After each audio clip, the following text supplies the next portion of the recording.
Good morning, guys. Welcome back to Wilder Hype Adventures. We are still currently touring, exploring east and beyond. Okay, mostly just east. But we woke up here in this beautiful Marsham Heath. What a spectacular place to wake up to this morning. Absolutely incredible. We're just going to take a short walk just to get some energy out with the dogs. And then we're going to head to Thetford Forest to see if we can find a good hiker around there, because that's been on my list to do the Pedder's Way for a long time. So I don't think you realise until you come out on a dewy morning just how many spider webs, cobwebs there are. They are absolutely coating everything and they are stunningly beautiful. Just every 3 feet there's a new web and bigger web and absolutely, oh my gosh guys, this is just gorgeous. It's like Halloween, but you know, God decorated.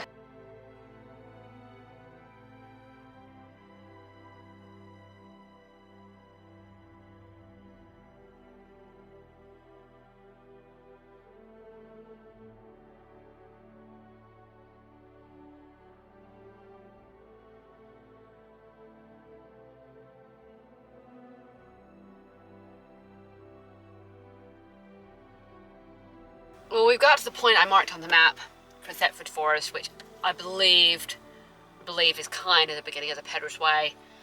But do you ever get to a place and you're just like, oh, I really don't want to get outside. It's cold out there. I'm just like, ooh, I don't want to go.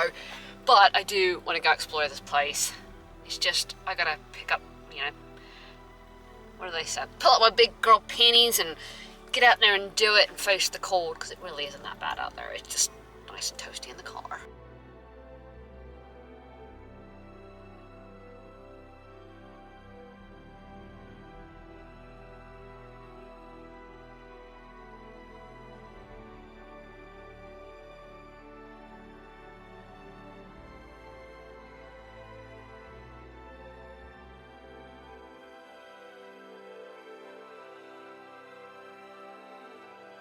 Very cool. We've had fighter jets fly over a couple of times. Very difficult to see them, and they're flying kind of low level. We've got cloud, but it'd be really, really cool if they'd come back over. Maybe you can get them on camera.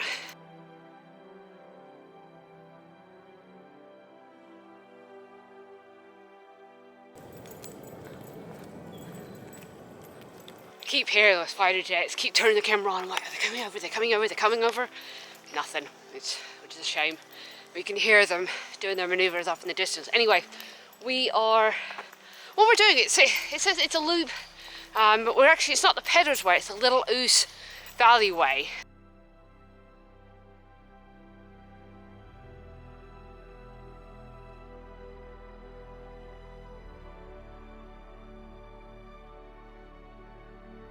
Can you hear that? Rumble of the jets.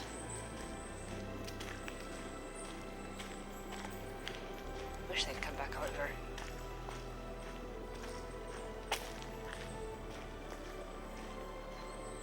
Not gonna lie, this is really rather random what this horse is doing up here. I hope he doesn't get stuck. But apparently something tastes really good up there that he's managed to get himself into. Looks like quite a pickle. I do hope he's going to be okay there, because that just looks not so good for a horse. You know, they get themselves into scrapes and situations. They get them in there, but they can't get them out again. Oh, the things you see sometimes.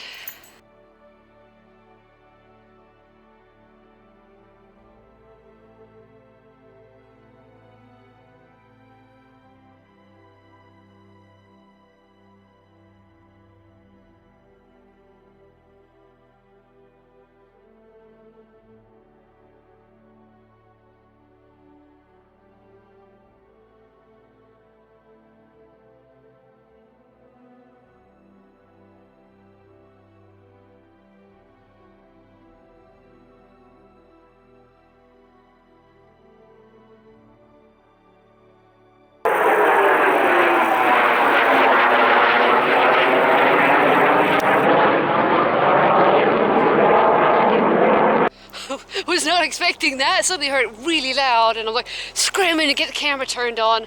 that was really neat, like watching them maneuver in the air too. So very, very, very cool. And it's something you guys don't know about me, and I maybe have mentioned this before back in the Lake District. It was always my dream to be a fighter pilot, to fly in one of those things. My eyesight kept me out, plus in the American, the Royal Navy, US Navy, you have to have, I believe, a degree to be a pilot. So that was just never going to happen for me.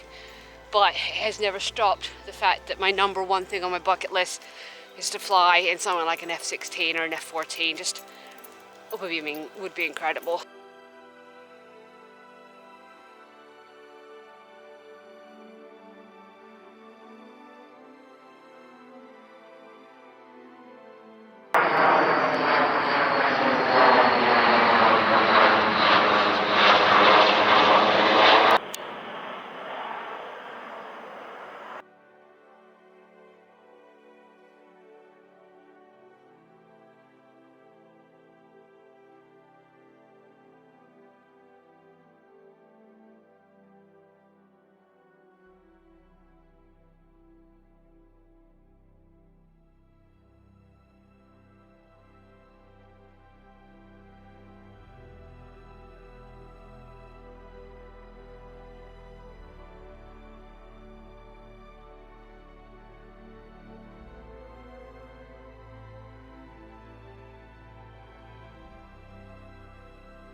All clean and fresh, sparkling, shiny new, and it's a very strange thing to have messaged somebody on Facebook, randomly show up at their house, use their shower, and leave again. But that's the benefit of this one group that I'm in. It's all women, and it's basically a safe place to park, or a safe place to take a shower, fill up water, things like that. It's nice that there's community out there like that when you're on the road and you can't always find a campsite, or it's not convenient. And obviously campsites are not always the best showers anyway, and then you gotta faff around with, you know, towels and things like that. So anyway, I am now clean. The lady was absolutely lovely, so thank you, Pam. And we are heading up to Hunstanton and Brancaster, which I am told there are seals at Brancaster on the beach, so we are gonna do our best to find them.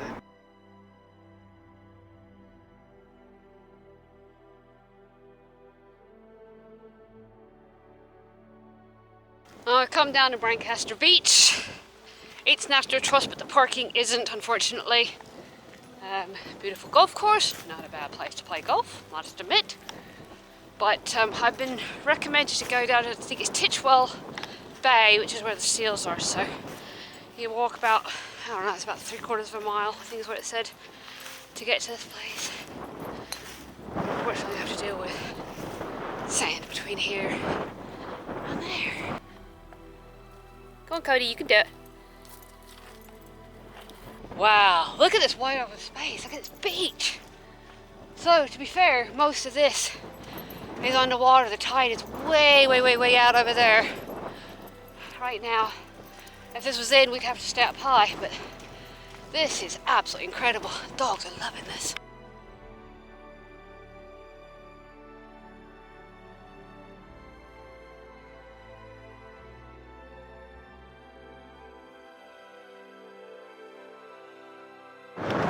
Yeah, I don't think we could have timed this better with that tide as far out as it is. I'm not sure if it's on the way in or if this is as far out as it goes. I think they listed next high tide that floods the parking area at about 7 o'clock, from 7 to 11.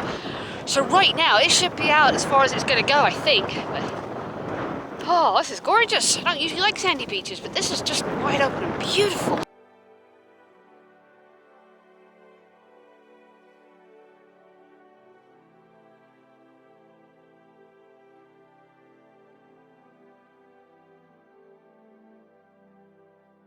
Dogs are having an absolute blast. There's like nobody out here, so they can be as running and freeing as run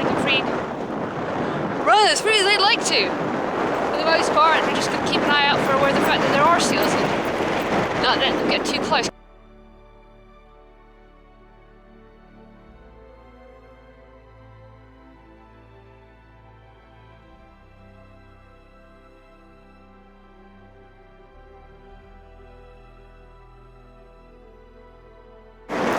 What's crazy is that right now it's tide out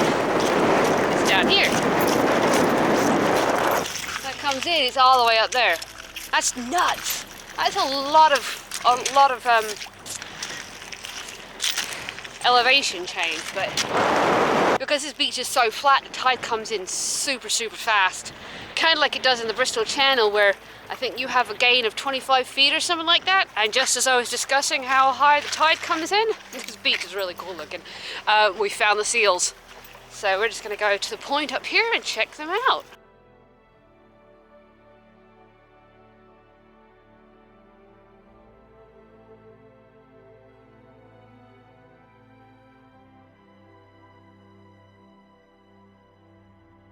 Not many of them here, but they're all pups. I think this island only shows up, you know, obviously at low tide.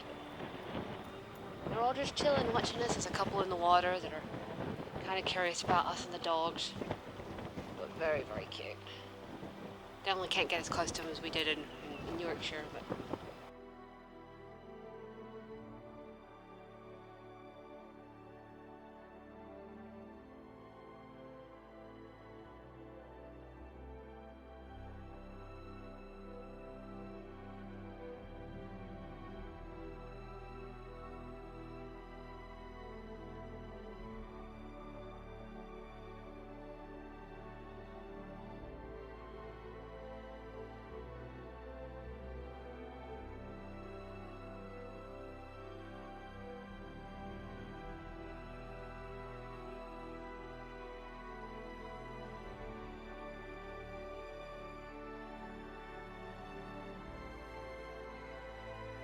I'd say we were taking a sunset walk out to the point, but there's no sunset tonight, which is kind of a first.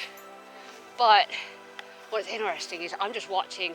So this is the river, obviously. But what I really want to find out some history on this, because it's obviously not a straight river. Rivers don't run straight. So I'm really curious about when this was, the course of this river was changed so dramatically. Because obviously when you get a storm surge that comes into this, it goes straight up this river. But it's also, you can see how fast it's flowing in too. We're going to check out this lighthouse and check out the viewpoint up here.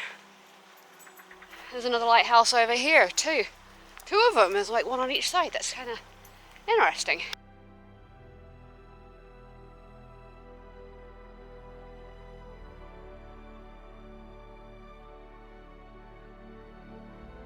So it's very obvious from here, looking at where this sea level is going to be to where ground level is. The only thing protecting this land, this agricultural land, are these massive dirt walls that just pretty much surround East Anglia in a lot of places, just because everything would be underwater, and this is land, millions upon millions of acres, that we're going to lose with climate change, with rising sea levels, so much. And this is almost like, kind of like what I would call the breadbasket of England. If you drive by anything, it's field upon field upon fields of crops, more than anywhere else I've ever seen in the UK. And ow, I just got bit by a thistle. So I know these are sluice gates right here, and I'm assuming they are to let water out from the landward side should water get on the wrong side of the sea defences along here. But correct me if I'm wrong, but those walls are just go on forever and ever and ever and ever and ever. I'd love to know how many miles of seawall like this one we're walking on, like over there are in East Anglia. I think it'd be fascinating to know, and I'd also like to know how long it took to build them all and when they were done. You know, I realized that they weren't all done in one go, and I realized that they weren't, you know, some of them are probably pretty ancient. There was one that's called the Old Roman Wall back there, a road. So I'm guessing that at some point the Romans did some of this. But yeah, if you guys know more about this coastal area than I do, please, please, please let me know in the comments down below.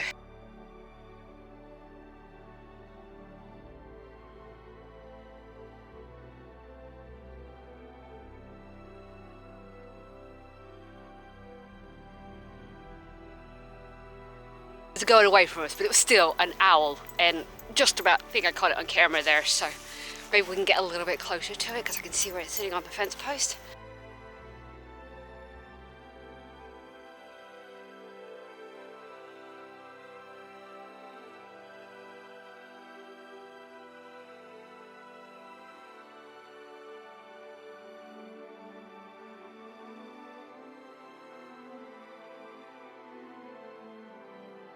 Well, if that was not a pretty epic way to end this video, I don't know what was. He's sort of been following the path along that we have. He's still out here, he's pushing a tree way up here.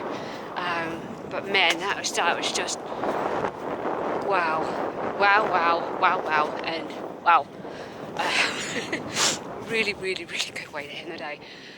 So anyway, guys, on that note, I'm going to leave you here with this video. I hope you enjoyed it. I've struggled up until now to share some pretty epic stuff with you, but really glad that we saw that now out of the path. Anyway, guys, so I'm going to leave it here.